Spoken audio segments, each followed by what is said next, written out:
La palabra de Dios en Efesios capítulo 1, versículos 17 al 19 nos dice: Pido que el Dios de nuestro Señor Jesucristo, el Padre glorioso, les dé el espíritu de sabiduría y revelación para que lo conozcan mejor. Pido también que les sean iluminados los ojos del corazón para que sepan a qué esperanza Él los ha llamado, cuál es la riqueza de su gloriosa herencia entre los santos y cuán incomparable es la grandeza de su poder a favor de los que creemos. Amén. Gracias al Señor por su palabra. Buenos días, hermanos, queridos amigos también que nos visitan. Buenos días. Bienvenidos todos a nuestra celebración. Y gracias al Señor por una oportunidad más de podernos congregar, reunir para alabar a nuestro Señor. Qué bueno poder cantar todos al Señor. Y también qué bueno poder estar juntos. Y como lo veremos hoy en el texto que estaremos estudiando, podamos comprender junto con todos los santos cuán grande es el amor de Dios. Y hermanos, quiero invitarlos para que tomemos un momento para orar, ¿sí? Que aquietemos nuestro corazón, aun si este es el momento en el que puedas poner tu celular en silencio y eso nos ayude a concentrarnos. Y tomemos un momento para orar, para rogar al Señor por nuestras vidas. Aquel que pueda hacernos el bien, ruega al Señor por ti mismo y también por tus hermanos.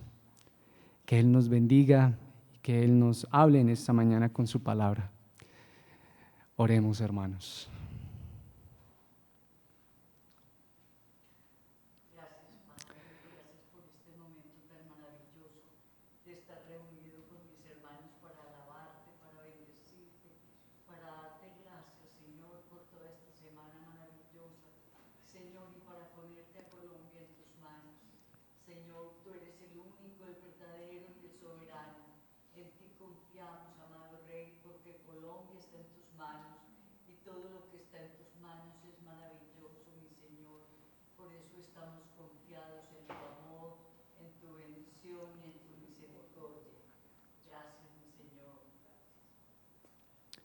Señor,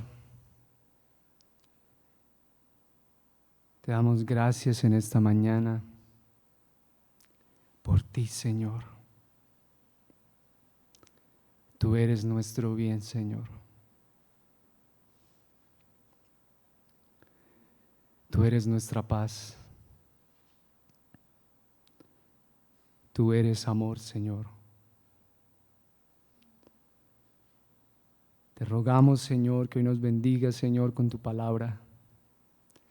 Tú, Señor, que eres bueno y que sabes, Señor, hacer el bien. Haznos el bien hoy, Señor, te lo rogamos. Por el poder de tu Santo Espíritu, por el poder de tu palabra, Señor. Bendícenos en esta mañana, te lo rogamos, en el nombre de Jesús. Amén y amén. Muy bien, hermanos, continuamos en nuestra serie de exposiciones en torno a la carta a los Efesios. Hoy estudiaremos el capítulo 3, versículo 14 al 21, lo que hemos titulado Una súplica por el entendimiento de este bendito evangelio. Y bueno, recordemos que en el capítulo 3, versículo 1, usted lo puede observar ahí en su Biblia, Pablo dice: por esta razón yo me arrodillo en oración. Pero bueno, lo que hace después de eso, es decir, de los versículos 2 al 13, es una especie de paréntesis, ¿sí? Y el contenido de la oración que va a hacer Pablo estará en el capítulo que hoy vamos a leer, en los versículos que hoy vamos a leer, los versículos 14 al 21. Y usted lo puede observar ahí, en el versículo 14, que él una vez más dice: por esta razón me arrodillo. Y ahora, al leer nosotros por esta razón, pues de inmediato nos asalta la pregunta: bueno, ¿por cuál razón? ¿Por cuál razón? Y según lo que vemos en el texto, pues parece ser que es por todo lo que Pablo nos ha dicho, el Señor nos ha dicho, especialmente en el capítulo 2. En el capítulo 2. ¿Usted recuerda alguna de las cosas que dice el capítulo 2? Si quiere, obsérvelo allí, no es necesario recitar exactamente lo que dice el texto, pero ¿qué recuerda usted que Pablo ha dicho en el capítulo 2, a ver, ¿qué éramos nosotros? Que estábamos muertos en nuestros delitos y pecados. ¿Qué más? Alejados de Dios, que éramos objeto de la ira de Dios, que ahora somos una nueva humanidad, ¿cierto? También nos dice que estábamos enemistados, ¿cierto? Recordando esa realidad del pueblo judío y el pueblo gentil, y recordándonos también a veces las enemistades que pueden haber entre nosotros, pero que ahora el Señor nos ha unido mediante el vínculo de la paz, que somos miembros de la familia de Dios, ¿sí? Edificados sobre el fundamento de los apóstoles y profetas, en donde Cristo es la piedra angular, ¿cierto? Bueno, en fin, eso, digámoslo así, a grosso modo lo que dice en el capítulo 2. Y ahora pues Pablo dice, por esta razón me arrodillo y oro. Y los invito entonces a que leamos el versículo 14 hasta el versículo 21. ¿Listo? ¿Tiene ahí usted ya su Biblia? Muy bien, hermanos, vamos a leer la palabra del Señor. Dice así: por esta razón me arrodillo delante del Padre, de quien recibe nombre toda familia en el cielo y en la tierra. Le pido que, por medio del Espíritu y con el poder que procede de sus gloriosas riquezas, los fortalezca a ustedes en lo íntimo de su ser, para que por fe Cristo habite en sus corazones. Y pido que, arraigados y cimentados en amor, puedan comprender junto con todos los santos cuán ancho y largo, alto y profundo es el amor de Cristo. En fin, que conozcan ese amor que sobrepasa nuestro conocimiento, para que sean llenos de la plenitud de Dios, al que puede hacer muchísimo más que todo lo que podamos imaginarnos o pedir, por el poder que obra eficazmente en nosotros. A Él sea la gloria en la iglesia y en Cristo Jesús, por todas las generaciones, por los siglos de los siglos. Amén. Amén. Muy bien, hermanos, Pablo ora por la iglesia. Pablo ora por la iglesia. Ahora, ¿qué es lo que él le pide al Señor? Bueno, yo quiero invitarlos a que observemos esta enseñanza en 3 punticos, que es en la forma en la cual, digámoslo, está dividido este pasaje. El primero es contenido de la oración, el segundo el propósito de la oración y el tercero es alabanza. Bueno, miremos los versículos 14 al 17, el contenido de la oración. Y es que sean fortalecidos en su ser interior. El contenido general de esta oración es que sean fortalecidos en su ser interior. Es decir, en otras palabras, que Cristo habite en sus corazones. ¿Cómo podría ser el creyente fortalecido? Cristo habitando en nuestras vidas, en nuestros corazones. Y Pablo dice, yo doblo mis rodillas ante el Padre. La oración está dirigida al Padre Celestial. Él no es un Padre cualquiera. Tal vez las experiencias que algunos de nosotros podamos haber tenido con nuestros papás, algunos de nosotros pudo haber sido una buena experiencia, otros no tan agradable, en fin. Pero este Padre al que tú y yo le pedimos es el Padre Celestial. No es un Padre cualquiera, ¿cierto? Jesús enseñó justamente cuando le estaba diciendo a sus discípulos lo que hemos conocido como el modelo de la oración, que la oración se dirigiera ¿a quién? Padre nuestro, Padre nuestro. Y al dirigirnos al Padre, nos recordamos, hermanos, que nuestra vida depende del Señor y que nuestra ciudadanía es celestial, que podemos pedir a Él con confianza. Dice Mateo en el capítulo 7, versículos 7 al 11, que si nosotros siendo malos sabemos dar buenas cosas a nuestros hijos, ¿cuánto más nuestro Padre, cuánto más su Padre que está en los cielos no dará cosas buenas a los que le pidan? A los que le pidan. Ahora, después de eso Pablo nos dice que del Padre Celestial recibe nombre toda familia en el cielo y en la tierra. Bueno, aquí familia se entiende como aquellas personas que están vinculadas espiritualmente con el Padre, que son sus hijos. Es decir, todos los creyentes ahora son casa o son parentela o son familia de Dios? ¿A qué familia te gustaría pertenecer? En estos días que ha muerto la reina Isabel. Bueno, tantas familias que uno diría, uy, tan chévere pertenecer a esa familia. Bueno, por solo dar un ejemplo. Pero hermano, a aquellos a quienes el Señor ha llamado a ser sus hijos, son la familia de Dios.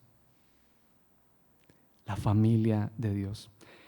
Como lo diría el capítulo 2, versículo 18, justamente de Efesios, somos conciudadanos y miembros de la familia de Dios. Miembros de la familia de Dios. A aquellos a quienes el Señor ha salvado les ha dado el privilegio de ser de la familia de Dios. Y cuando el texto nos dice, bueno, de este Padre toman nombre, bueno, ¿cuál nombre? Bueno, en su forma más básica es ser llamados hijos de Dios. Hijos de Dios. Es un llamado a la familiaridad. Recordemos que esta carta está escrita para un contexto donde la iglesia mayormente era gentil. Imagínense Pablo diciéndole esto a esos hermanos: ustedes son la familia de Dios. ¿Qué comunión tendrían que ver el gentil con el judío? ¿Qué comunión tal vez tendrías tú que tener con un hermano aquí donde tal vez no tendrías nada en común? Absolutamente nada. Pero quien te hace familia es Cristo. Quien hace que seas familia. Justamente por eso en algunas ocasiones nos llamamos hermano, hermano, hermano en Cristo, recordándonos nuestra familiaridad. Ahora, ¿qué es lo que Pablo pide en oración? Bueno, la primera petición es que Pablo dice que sean fortalecidos en su ser interior. Dale atrás, Checho, es la anterior. Que sean fortalecidos en el hombre interior. ¿Y cómo se puede fortalecer ese hombre interior? Bueno, lo primero es que esa es una obra de Dios. Esa es una obra de Dios. Es Cristo viviendo, es Cristo morando en nuestras vidas a través del Espíritu Santo que hace posible que nuestro ser interior sea fortalecido. Es un poder de Dios, es el poder de su gracia obrando en nuestras vidas, fortaleciendo nuestro ser. Ahora, los hermanos en la iglesia de Éfeso habían nacido de nuevo, es decir, confiaban en Jesús como su Salvador. Entonces debían pedirle de nuevo estos hermanos al Padre Celestial que Cristo viniera a habitar en ellos. ¿Ustedes qué dicen? No, porque Cristo ha venido a habitar en la vida del creyente en el momento propio de la conversión, de la regeneración. Así que no es lógico pedir algo que ya es, ¿sí? Es como si tú tuvieras a un familiar, ¿a quién? A ver, por ejemplo, un hermano tuyo en tu casa, viviendo, y tú dijeras: Señor, yo quiero que mi hermano venga a vivir en mi casa. Sí, es algo ilógico. Pues sé que es un ejemplo un poco sencillo, pero nos ayuda a entender qué es lo que Pablo está diciendo. Tú no le dirías: Señor, que mi hermano venga a vivir en mi casa. No, porque él ya está viviendo allí. Entonces no se trata de que Cristo venga a vivir en nuestras vidas. No, Él ya vive en el creyente. Sino que se trata de una vida rendida a Cristo y ser consciente de la presencia de Cristo en nuestras vidas. Que Cristo more mediante la presencia del Espíritu Santo y de esa forma nuestro ser interior sea fortalecido.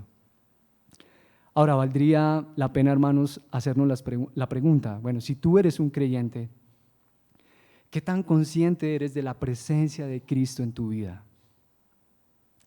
¿Qué tan consciente estás viviendo seguramente los desafíos que estás viviendo al interior de tu hogar, con tu esposo, tu esposa, los desafíos propios de la crianza de tus hijos, los desafíos propios de tu trabajo, los desafíos propios tal vez de la enfermedad o de una situación económica que estés viviendo?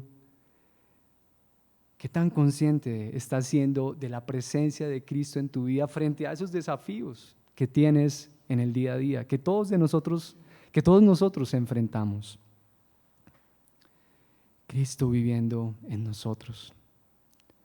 Bueno, no pierdas la esperanza. Nuestro Señor nos está cambiando. Como justamente lo leíamos en el Catecismo, el Espíritu Santo de Dios morando en nuestras vidas nos está guiando hacia toda verdad. Nos está enseñando a amarlo a Él, a depender de Él. día tras día. Y bueno, vamos al segundo punto. Al segundo punto, el propósito de la oración. Eso, el propósito de la oración. Ahora, ¿cuál es el propósito de lo que Pablo está pidiendo? Y encontramos dos propósitos aquí en el texto. El primero es que ellos puedan comprender el amor de Cristo. Y el segundo, que sean llenos de la plenitud de Dios. Ahora, para ello es necesario que el creyente esté bien cimentado, ¿no? Usted lo pudo leer ahí en el versículo 15. En el versículo 17, donde dice: pido que arraigados y cimentados en amor. De allí que Pablo dice: mire, es necesario que ustedes para esto puedan estar bien arraigados y cimentados. Esa metáfora que Pablo utiliza para expresar crecimiento viene de una imagen de la agricultura, ¿no? Arraigados, enraizados. Lo que está bien enraizado dará fruto. Es un árbol que dará un buen fruto. Pero también habla de cimientos, haciéndonos recordar lo que Pablo había dicho en el capítulo 2, versículo 21, que la iglesia es como ese edificio que se edifica sobre la base que es Cristo. Cristo. Si hay buenas raíces, si hay unas buenas bases, eso va para arriba, eso va bien, se está construyendo bien. Es necesario estar bien cimentados en el amor de Cristo. Y Pablo entonces va a pedir que los cristianos tengan la capacidad de comprender, capacidad de comprensión. Se trata de un pleno conocimiento, que sean plenamente capaces de comprender. Y mire usted el orden en el que están en el texto: la fe, el amor y luego el conocimiento. Las bendiciones del Señor van encadenadas, ¿no? Fe, amor, conocimiento. No es posible tener fe sin amor. Y no es posible tener fe y amor sin conocimiento. Uno no ama lo que uno no conoce, ¿o sí? Usted, por ejemplo, piense en su esposo o su esposa. Usted primero tuvo que conocerla. O primero la amó y después la conoció.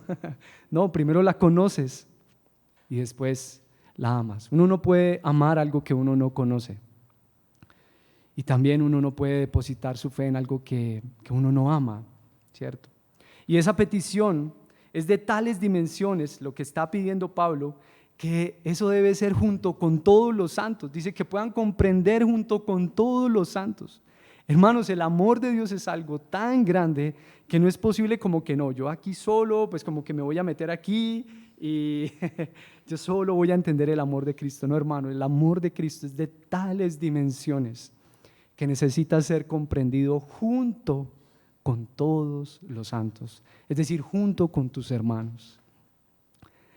En los desafíos mismos que a veces tenemos de nuestras relaciones, de nuestras amistades, junto con todos los santos, junto con todos los hermanos, que podemos comprender el amor de Cristo. Ahora, Pablo utiliza ahí 4 medidas, ¿no? Usted la puede ver. ¿Cuáles son, hermanos? En el texto, en el versículo 18. Que puedan comprender que cuán ancho y largo, profundo, alto y profundo es el amor de Cristo, ¿cierto? Bueno, ahora, es claro que no se trata de una cuestión literal de medir, ¿cierto? Porque es algo que sobrepasa el entendimiento. Pero, ¿qué nos quieren decir esas 4 medidas que ha utilizado Pablo ahí? Bueno, miremos, por ejemplo, la anchura.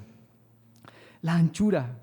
Hermanos, el amor de Cristo es un amor que busca a todos sus escogidos, a todas las personas, a los escogidos obviamente, al gentil y al judío, hombre y mujer, esclavo y libre en el contexto propio de aquella época.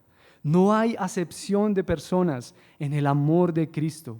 Nadie será rechazado por abrumadoramente perverso que haya podido ser si acude a Cristo con fe. Como lo dice Juan 6:37, el que viene a mí no le echo fuera. Cuán ancho es el amor de Cristo, hermano. Pero también dice que puedan comprender cuán largo, es decir, la longitud. El amor de Cristo es un amor permanente en cada ocasión a causa de la fidelidad del Señor.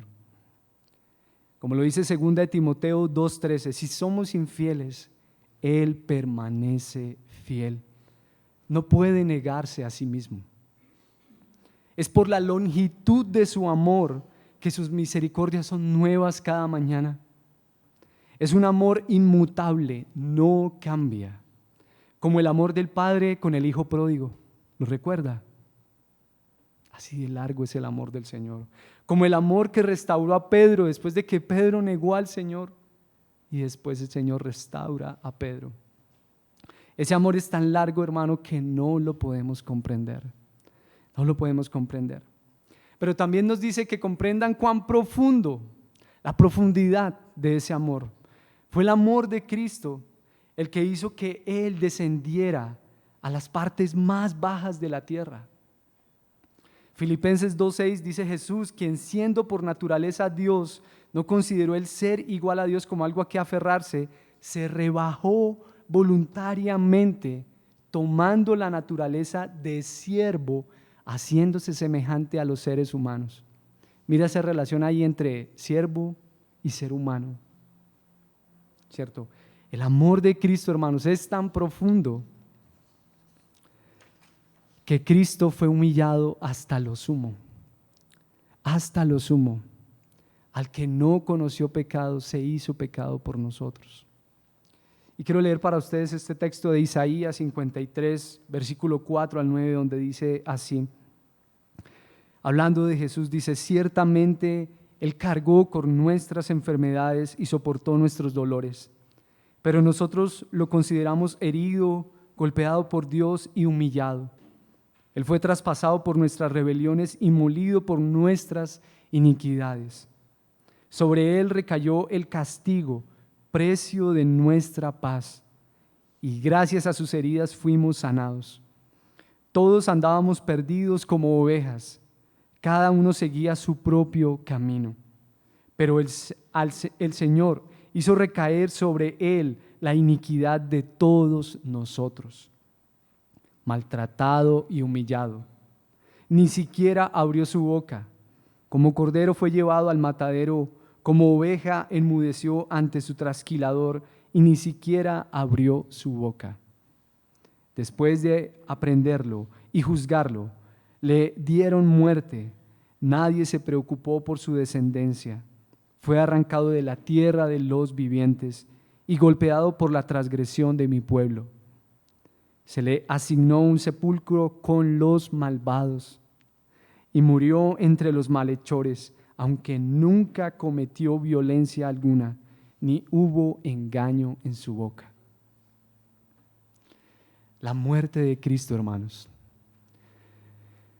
no es algo tan fácil de entender, hermanos. Es una verdad profunda.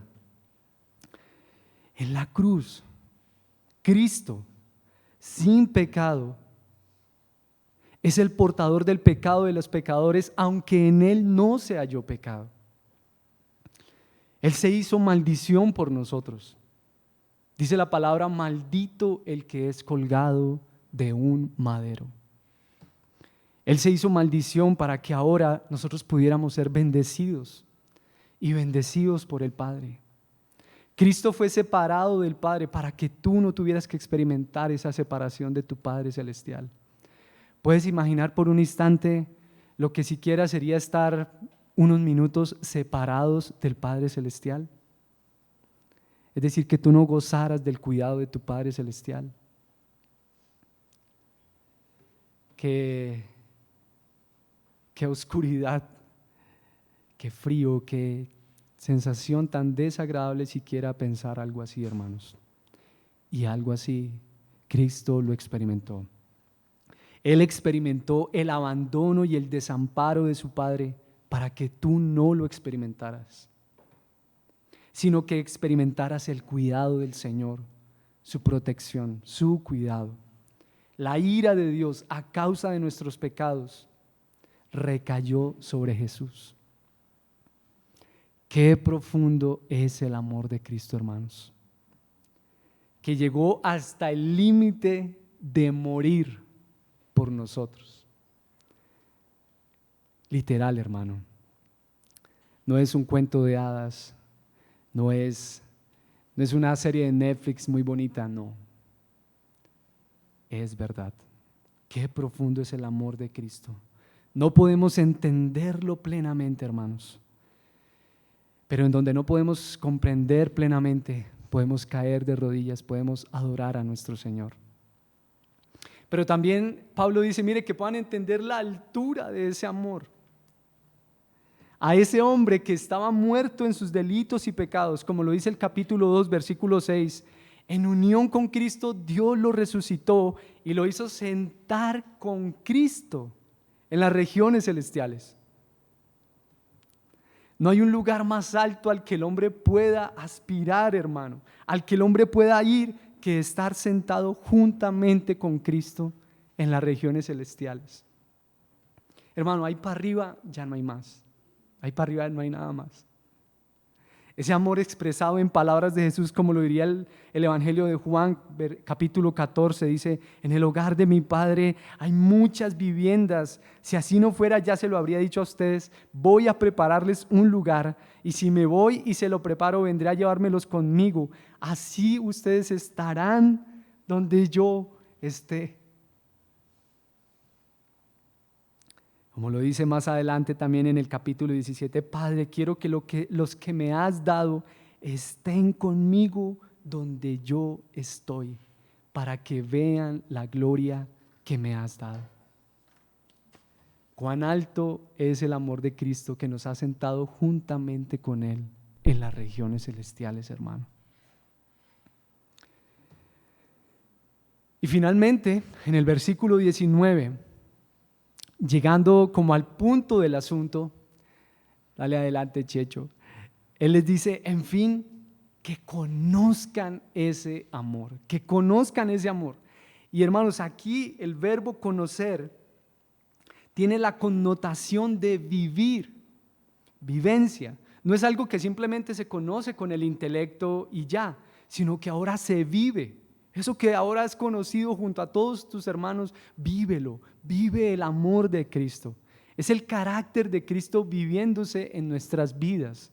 Es Cristo morando en el creyente. Esa es la plenitud del Señor, la plenitud de Dios. Como lo dice Colosenses capítulo 2, donde dice, pues en Cristo habita toda la plenitud de Dios en un cuerpo humano. De modo que ustedes también están completos mediante la unión con Cristo. Mediante la unión con Cristo. Es Cristo morando en el creyente a través del Espíritu Santo, que nos lleva a comprender cuán grande es el amor de Dios, hermanos, y así poder ser llenos de la plenitud de Dios.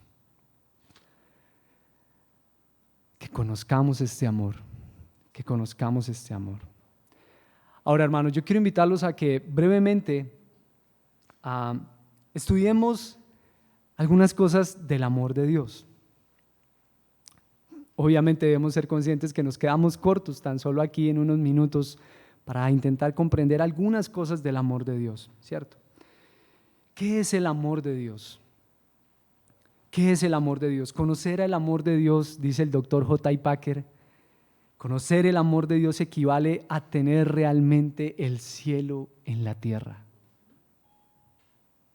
Tener el cielo en la tierra.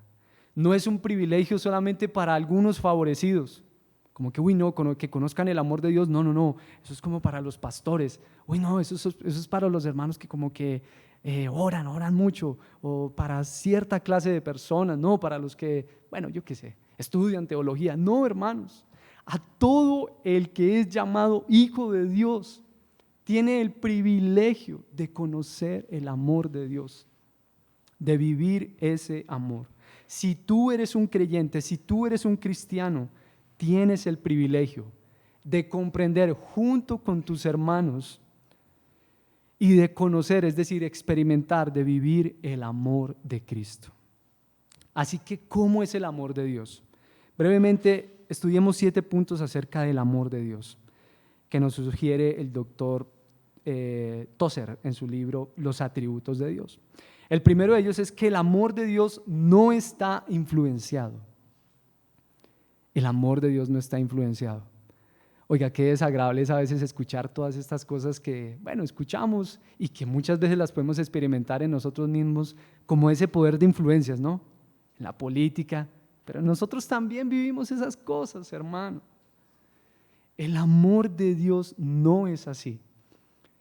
El amor que nosotros experimentamos por otra persona tal vez está influenciado porque, bueno, percibí esto que me gusta, me agrada y entonces soy movido a amar a esa persona. Pero el amor de Dios, hermanos, no está influenciado. No hay nada en ti y en mí que pueda causar el amor de Dios, que pueda motivar o mover a Dios a amarte. No, hermanos. El amor de Dios es libre, es espontáneo, no es causado. Nada que provenga de la criatura puede ser la causa del amor que Dios tenía desde la eternidad. Oye, hermano, eso como que es algo que vemos en esos memes que a veces como que explota como la cabeza, como que ¿cómo podemos comprender eso? Claro, hermanos, no es algo fácil de entender el amor de Dios.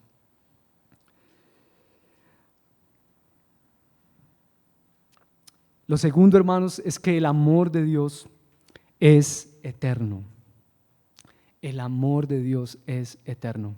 ¿Lo recuerdas cuando la palabra dice, con amor qué? Eterno te he amado? Dios mismo es eterno y Dios es amor. Por lo tanto, entendemos, Dios mismo no tuvo principio, su amor no lo tuvo. Él es eterno, su amor es así. Como lo dice el doctor Tozer, tal concepto trasciende nuestra comprensión de la mente humana. Sin embargo, donde no podemos comprender, podemos inclinarnos y adorar al Señor. Jeremías 31:3, como lo decíamos ahorita, con amor eterno te he amado, por lo tanto te prolongué mi misericordia. El Dios grande y santo amaba a su pueblo antes de que existieran el cielo y la tierra. Una prueba clara de eso es que su amor es espontáneo, porque los amó sin fin antes de que tuvieran algún ser. Efesios 1, en lo que hemos venido estudiando en la carta a los Efesios, expresa esa verdad. Dice, Dios nos escogió en Él antes de la creación del mundo para que seamos santos y sin mancha delante de Él. En amor nos predestinó para ser adoptados como hijos suyos. ¿Estábamos tú y yo ya viviendo en el mundo? No, hermanos, en amor nos predestinó desde la eternidad. Hermano, qué amor. No podemos comprender este amor plenamente, porque es el amor de Dios. Y como el amor de Dios no tuvo principio, no tendrá final. Desde la eternidad y hasta la eternidad, Él es Dios. Por lo tanto, así es su amor. Afirmar que su amor comenzó en algún momento dado y que culminará en algún momento, o que en algún momento tal vez dejará de amar, es una negación de la naturaleza de Dios. Dios es eterno, Dios es amor. Con amor eterno te he amado. Tercero, hermanos, el amor de Dios es soberano. ¿Cómo así, hermanos? Bueno, Dios es soberano. Es decir, no está bajo las obligaciones de nadie. Él es ley en sí mismo. Sobreentendemos que si Dios es soberano y Dios es amor, pues su amor es soberano. Es decir, Él ama a quien Él quiere. Él ama a quien Él quiere. En Romanos 9:13 dice, amé a Jacob y aborrecí a Esaú. ¿Lo recuerda usted? Esos gemelos. Gemelos nacieron de los mismos padres. No había nada en Jacob que hiciera que Dios lo amara más. Entonces, ¿por qué lo hizo?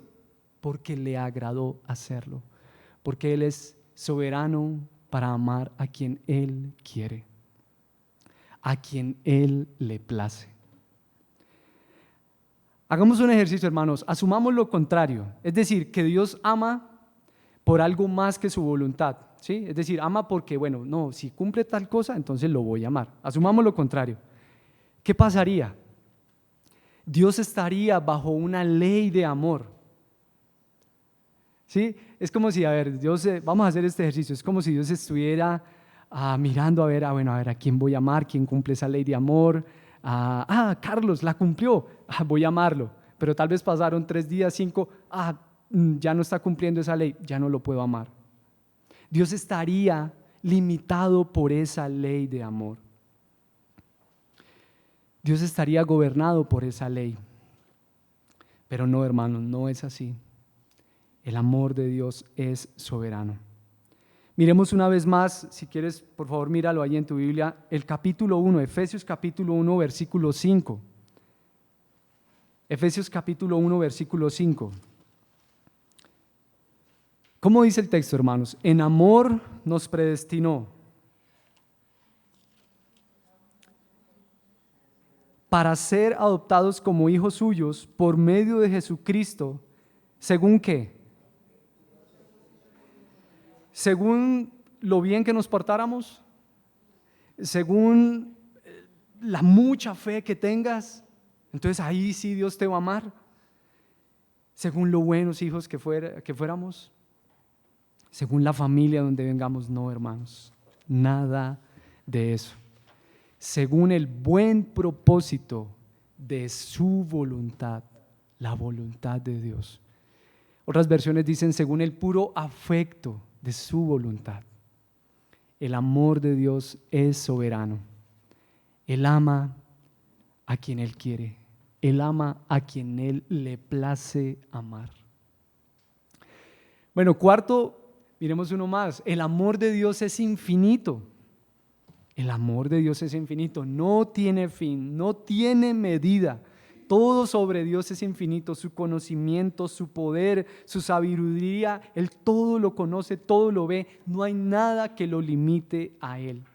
De allí que Pablo les diga, hermanos, que ustedes puedan comprender junto con todos los anchos cuál es la altura, la profundidad, lo ancho, lo largo del amor de Dios. Hace unos días quise investigar, yo no sé si ustedes recuerdan de ese submarino que se hundió en Argentina, ¿lo recuerdan? Hace creo que unos 3, 4 años, no recuerdo exactamente, el Ara San Juan, y que duraron mucho tiempo para encontrarlo. Bueno, a mí me causaba mucha curiosidad, pues con los adelantos tecnológicos que hoy tenemos y que no lo encontraban. Bueno, finalmente una empresa que contrató el gobierno argentino encontraron el submarino.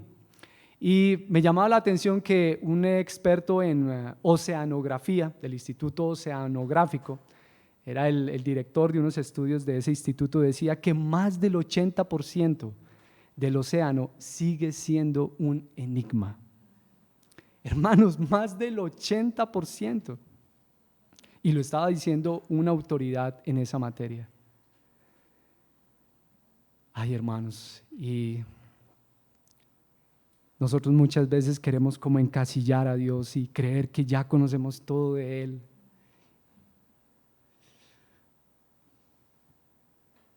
Pero cuán grande es el amor de Dios. Es infinito, hermanos. Y algo así es lo que dice el texto en Efesios capítulo 2, versículo 4, cuando dice, pero Dios que es rico en misericordia, ¿lo recuerda? ¿Por su qué? Por su gran amor, hermanos, por nosotros nos dio vida con Cristo. Y esa expresión, gran amor, está en paralelo con la expresión de Juan 3:16, donde dice, de tal manera. Es decir, fue tal la envergadura del amor de Dios, hermanos. Fue tal la medida, hermano, que el Señor dio a su único Hijo. Fue tan grande ese amor, hermanos, que entregó a su unigénito. Hermanos, no hay un lenguaje tan dulce, hermanos. El francés aquí se queda corto, hermano, para expresar el amor de Dios. No hay una mente, hermano, por muy superdotada que sea intelectualmente, que pueda entender plenamente el amor del Señor. Como lo dice el versículo 19 del capítulo 3 que estamos estudiando, ese amor sobrepasa nuestro conocimiento, hermano. Sobrepasa nuestro conocimiento. Pero bien, miremos otra característica del amor de Dios. El amor de Dios es inmutable. Inmutable. Esta también es una expresión de lo que Dios es. Dios no cambia. Dios no cambia. Tal vez sea algo en algunas ocasiones difícil para nosotros de entender porque, bueno, el mundo mismo en el que nosotros estamos cambia, las cosas físicas cambian, los metales, por muy rígidos que sean y duros, bueno, van teniendo algún desgaste en su material, todo cambia, pero Dios no es así. Dios no cambia, lo dice la palabra en Santiago capítulo 1. En Él no hay cambio, ni mudanza, ni sombra de variación. Él es el mismo ayer y hoy y por los siglos de los siglos. Hermanos, Dios no puede ser mejor porque Él es perfecto.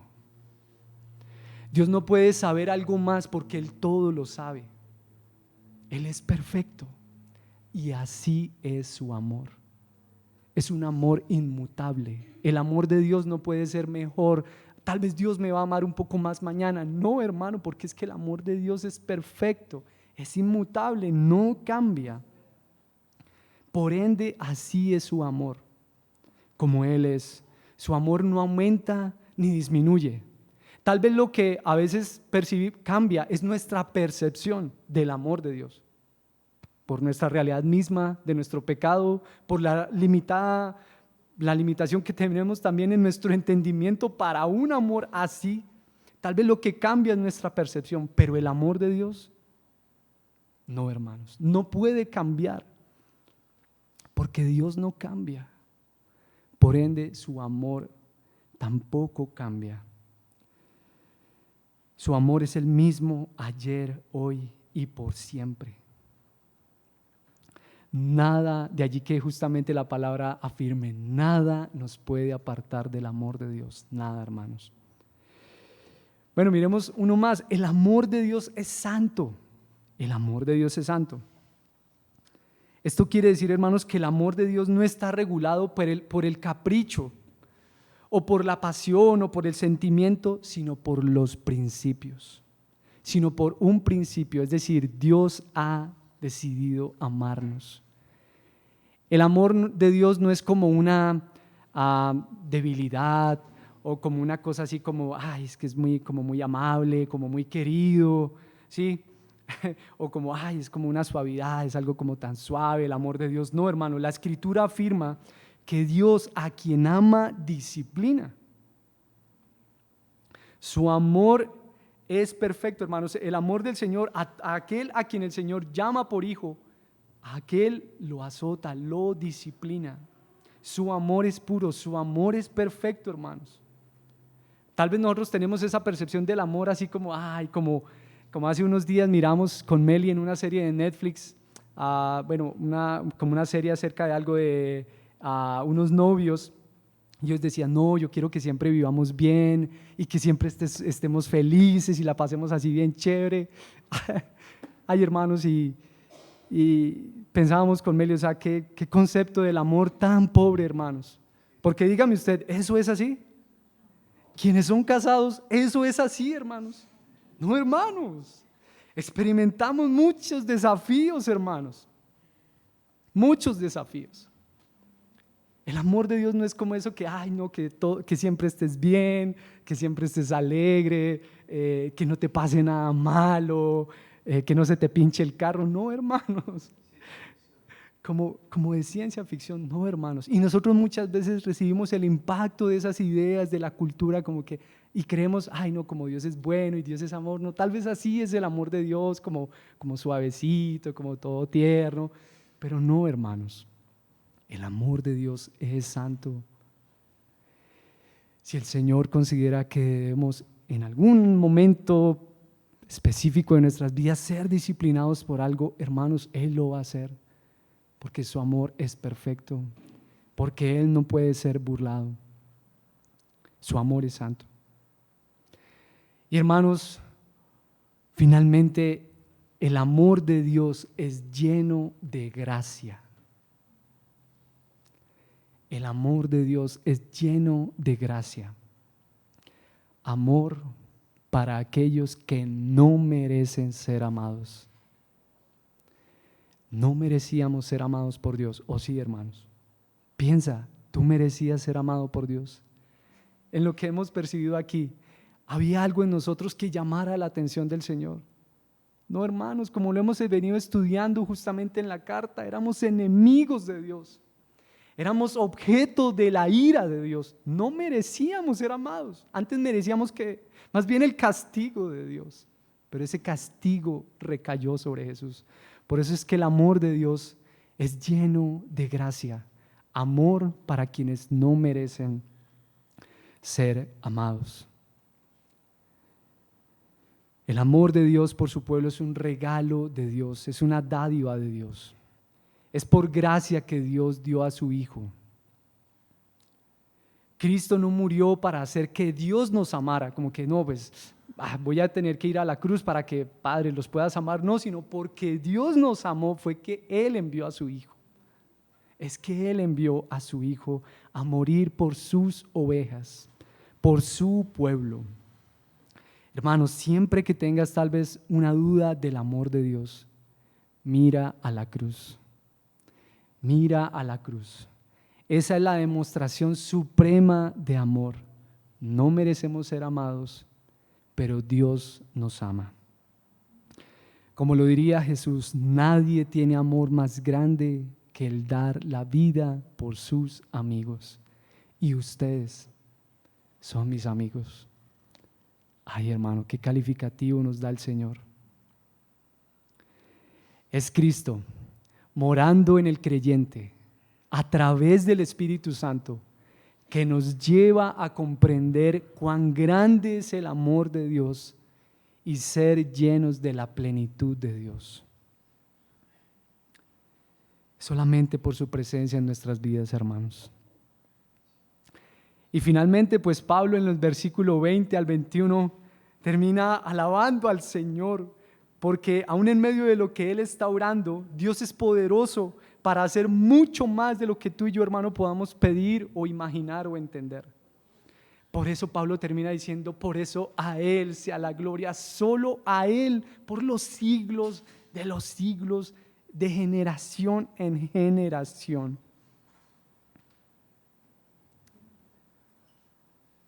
Y hermanos, hagamos justamente lo que el texto nos está invitando a hacer. Oremos. Como Pablo lo está diciendo, por esta razón yo me arrodillo ante el Padre. Yo quiero invitarte, hermano, pide a Dios por ti. Tal vez no vivimos con la conciencia de la presencia de Cristo en nuestras vidas. Ruega al Señor para que puedas conocer su amor, para que puedas comprender junto a tus hermanos el amor de Cristo. Es decir, que Cristo viva en ti. No que no viva, sino que ahora pueda ser consciente de su presencia en tu vida. Que nuestra conciencia de su presencia en nuestra vida pueda crecer. Que junto a nuestros hermanos podamos comprender el amor de Dios que sobrepasa nuestro conocimiento.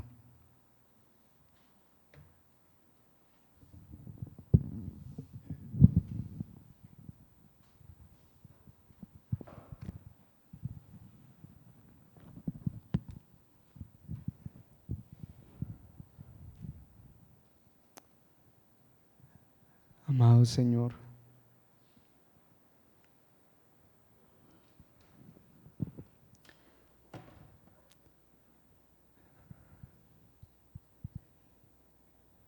Señor, te damos gracias porque tú eres el autor de nuestra fe. Porque la presencia, Señor, de tu Santo Espíritu en nuestras vidas nos está guiando hacia toda verdad.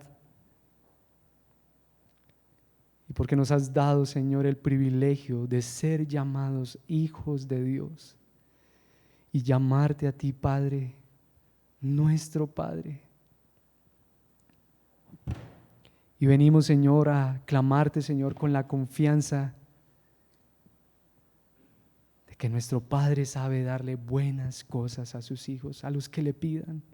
Hermano, clama al Señor por ti, por tu propia vida. por la de tus hermanos, que podamos comprender el amor del Señor,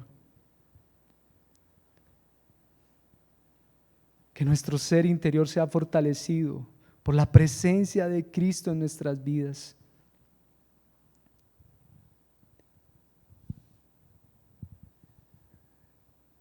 Señor, permítenos comprender más tu amor, Señor. Permite, Señor, que podamos hoy, Señor, ser conscientes, Señor, crecer en nuestra percepción de tu presencia en nuestras vidas, de las implicaciones, Señor, de tu presencia en nosotros. Gracias, Señor, porque descansamos en que tu Santo Espíritu nos está guiando hacia toda verdad, Señor. Está cambiando nuestro ser, Señor. Gracias, Señor, porque si hace un año, Señor, te amábamos y tal vez hoy, Señor, podemos percibir que te amamos más y que dependemos más de ti, Señor, es solo por tu obra, Señor, es solo por la presencia de Cristo a través de su Santo Espíritu, Señor, que podemos comprender cuán grande es el amor de Cristo. Conocer, vivir, Señor, tu amor. Señor, bendice a la iglesia. Padre, bendice a nuestros hermanos, bendícenos, Señor, los unos a los otros. Que juntos, Señor, podamos comprender, Señor, tu amor. Gracias, Señor, por este amor con que nos has amado. Eterno. En amor nos predestinó. Inmutable, no cambia. Santo.